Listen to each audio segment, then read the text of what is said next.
నేపథ్యంలో ఈరోజు ప్రధానంగా అమిత్ షా మోడీ లాంటి వాళ్ళు ఇవాళ కర్కశంగా ప్రజాస్వామ్య విరుద్ధంగా ఒక రాజ్యాంగ విరుద్ధంగా ఈరోజు వివరించి నక్సలైట్ల పేరు మీద ఆదివాసుల జీవనాన్ని విచ్ఛిన్నం చేస్తూ అడవులలో మొత్తం కూడా విధ్వంసం చేస్తూ ఈరోజు ఆపరేషన్ కగార్ను చేయడం అంటేనే అక్కడ ఉన్నటువంటి ఖనిజ సంపదను దోపిడి వర్గాలకు దోచిపెట్టడానికి జరుగుతున్న యుద్ధంగా మనందరం భావించాలి.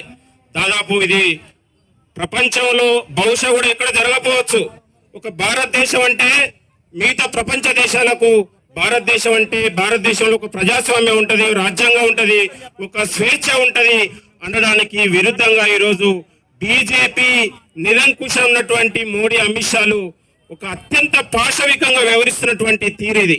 అంటే భారతదేశంలో ప్రజాస్వామ్యవాదులు ఇవాళ పౌర హక్కులు ఈరోజు ఒక కన్నీరు పెట్టి ఒక చరిత్రగా మనందరం చెప్పుకోవాలి. ఎందుకు ఇంత బరి తెగింపు చేస్తా ఉన్నారు? ఎందుకు ఇంత ఆదివాసుల జీవనాన్ని ఎందుకు ఇంత విచ్ఛిన్నం చేస్తా ఉన్నారు? ఎందుకు మాట్లాడే స్వేచ్ఛ మీద రాజ్యాంగ స్వేచ్ఛను ఎందుకు హరిస్తా ఉన్నారనే విషయంలో వీరందరూ మాట్లాడాల్సిన అవసరం ఉంది.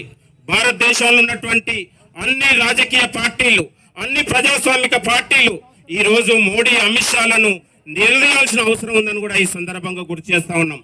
ఆపరేషన్ కగార్ పేరిట ఒకవైపు మావోయిస్టులు కూడా మేము చర్చలకు సిద్ధమే, మేము మాట్లాడడానికి సిద్ధమన్నా కూడా మీరు మాట్లాడేది ఏం లేదు, మేము పాశవికంగా చంపేస్తాం, మీరు లొంగేర బోండి చావైన చావండి అంటే ఒక రాజ్యాంగంలో ఒక పాలకులు ఇచ్చే తీరు కానీ పాలకులు ఇచ్చే సమాధానం ఇదేనని ఈ సందర్భంగా నేను గుర్తు చేస్తా ఉన్నాను. ఒక దేశంలో మానవ హక్కుల్ని ఒక ప్రజాస్వామ్యాన్ని కాపాడాల్సినటువంటి పాలకులే ఈరోజు హింసకు హింస అనే ఒక సమాధానం చెప్తూ ఇవాళ బరి తెగించి వ్యవహరిస్తుంటే ఈ దేశంలో ఉన్నటువంటి పార్టీలు కూడా దీన్ని స్పందించాలి.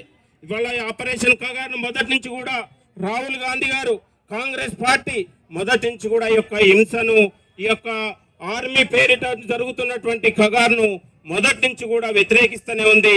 ఇది దేశ వ్యవస్థకు విరుద్ధం, ప్రజాస్వామ్య వ్యవస్థకు విరుద్ధం. పాలకులే ఇంత బరి తెగిస్తే ప్రజలు ఎక్కడ వెళ్ళిపోవాలి? ఈ దేశంలో ప్రజలకు రక్షణ కల్పించాల్సిన పాలకులు ఇవాళ బరి తెగించి మానవ హక్కులు నరించి అమాయకుల్ని ఈరోజు పొట్టన పెట్టుకునే పరిస్థితి కనబడతా ఉంది. కాబట్టి ఈ దేశంలో మోడీ అమిత్ షాలు అత్యంత పాశవికంగా ఈ దేశ సంపదను దోపిడీ వర్గాలకు దోచిపెట్టే పనిగానే ఉన్నారు తప్ప పేద వర్గాల జీవితాలను నిలబెట్టే పనిలో వాళ్ళు లేరనే విషయం ఈరోజు అర్థమవుతుంది. వాళ్ళకి ఈ దేశంలో ఆదాని అంబానీలు రియలెన్స్ వాళ్ళు తప్ప ఈ దేశంలో వాళ్ళకి ఎవరు కనపడట్లేదు. ఈ దేశ సంపద మాత్రం ఒక పిడికెడు మందికి దోచిపెట్టి మొత్తం కూడా లక్షలాది మంది ఆదివాసుల జీవనాన్ని ఇవాళ విచ్ఛిన్నం చేసే పరిస్థితి ఉంది. ఇవాళ గుడాలలో ఆదివాసి గుడాలలో మొత్తం కూడా ఆర్మీ బెటాలియన్ దింపించి అనేక హింసలకు పాల్పడతా ఉన్నారు. ఆదివాసుల మీద అత్యాచారాలు చేస్తా ఉన్నారు. ఆదివాసుల్ని భయాందోళనకు గురి చేస్తా ఉన్నారు. కాబట్టి ఈ దేశంలో జరిగే హింస మీద మొత్తం కూడా వరల్డ్ బ్యాంకు లేకపోతే ప్రపంచ దేశాలు కూడా స్పందించాల్సిన అవసరం ఉందని కూడా కోరుతూ ఈ ఆపరేషన్ కగార్ను తక్షణం నిలిపేయాలి.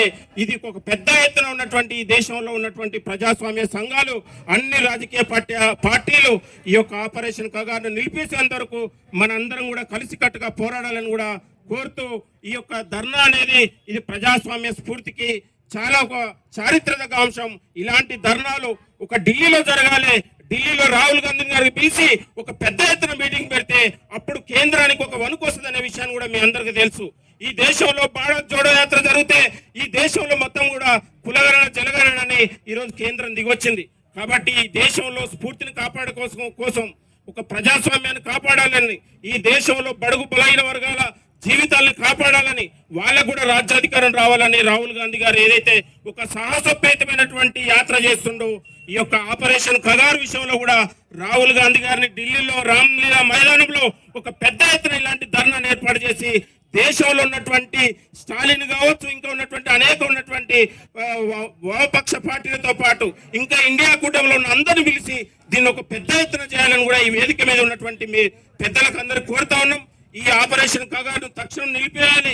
ఇది భారతదేశ స్ఫూర్తికి, చరిత్రకు, ప్రజాస్వామ్యానికి విరుద్ధమని కూడా కోరుతూ థ్యాంక్ యూ, నమస్కారం.